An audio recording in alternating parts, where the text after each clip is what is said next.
100% right. This is anybody, you could get full value from your time with this meeting by listening to what Tom just said. David? All right. So I had a question on the YouTube chat that was submitted. It says, tougher to meet with people since Google makes everyone an expert. How do you suggest the best methods to prospect? May I go first? Yeah. Exactly what Van said. Learn to ask questions. Do not go on YouTube saying I'm smart. You don't need to, that's the dumbest way you can approach to be smart. You want to be smart? Intrigue me. Give me a question I didn't know the answer to, and let me think through the process. Don't tell me I'm doing it wrong. Ask me a question in such a manner that I recognize I may not be doing it right. You offend me, we're done. You want to include me in a way that puts me in a better position, I'm in for life. That's how everything you're doing on social media should be in the form of a question. Stop telling people how smart you are and listen to what Van just said. Go ahead, Jimmy. Oh, look, I think Tom's right. Look, I don't think you compete. I think that's the point. If you're going to compete, you're going to get into all kinds of matches. And over the years, what I've seen is when advisors try to compete with each other, or you're on Google to try to see who's the smartest. I mean, first of all, it's a loser's game. That's not going to, you're not will end well. Instead, you want to be a thought leader. You want to help people out. And I think Tom's point and Van's point is right on. Ask the right questions, intrigue me. And I talk about this on my icon protocol strategy, which is really, you need to be inspired about something. People buy who you are.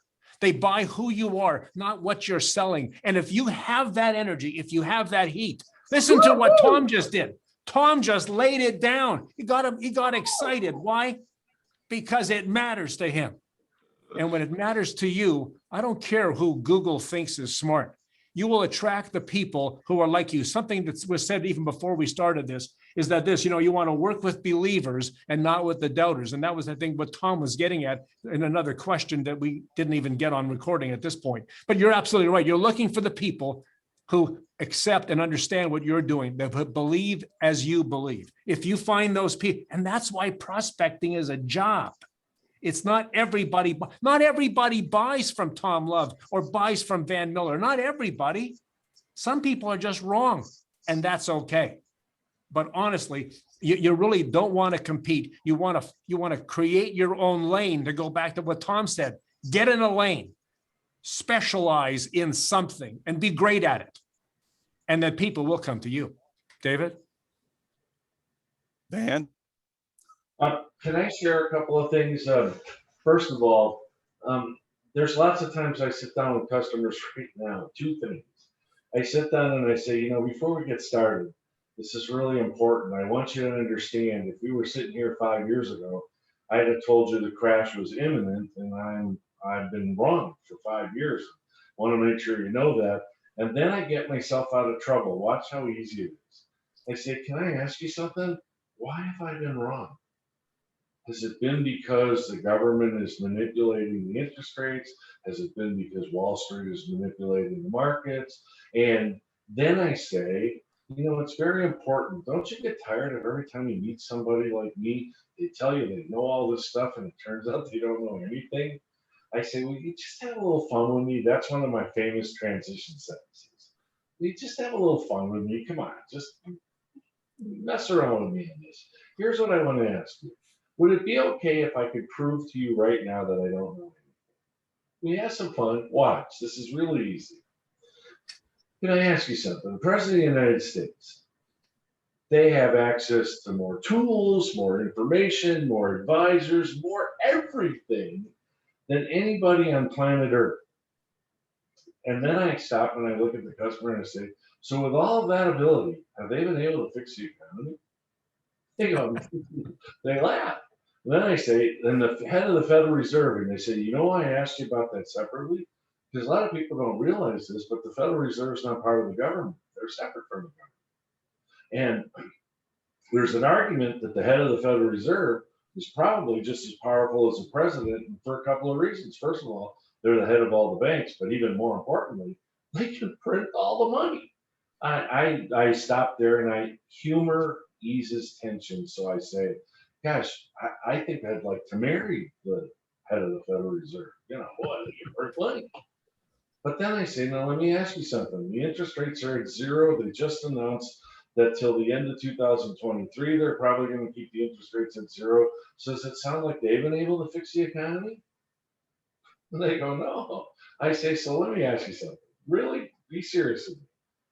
Wouldn't I be lying to you if I told you I knew what was going to happen? Don't you get sick of that? So here's my question, and then we'll be done.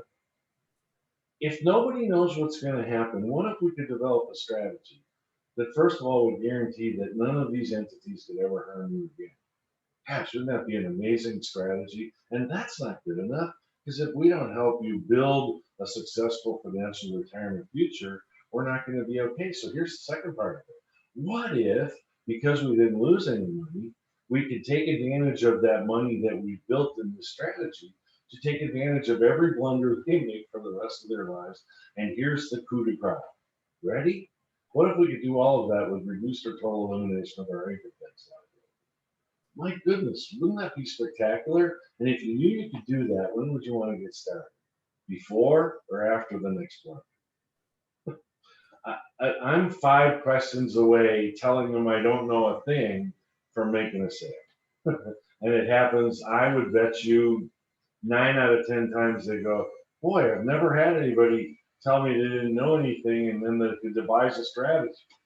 And I say, isn't that the purpose of what we're here together for? Is that all of us together, we're going to develop this strategy that allows us to always win rather than always lose. Would that be okay?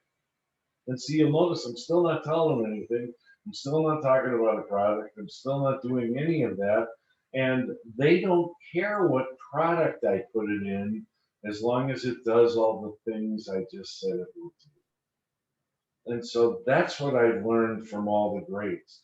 I stopped trying to prove to people how smart I was, and I go out of my way to prove to my customer how smart they are. And I do it with questions.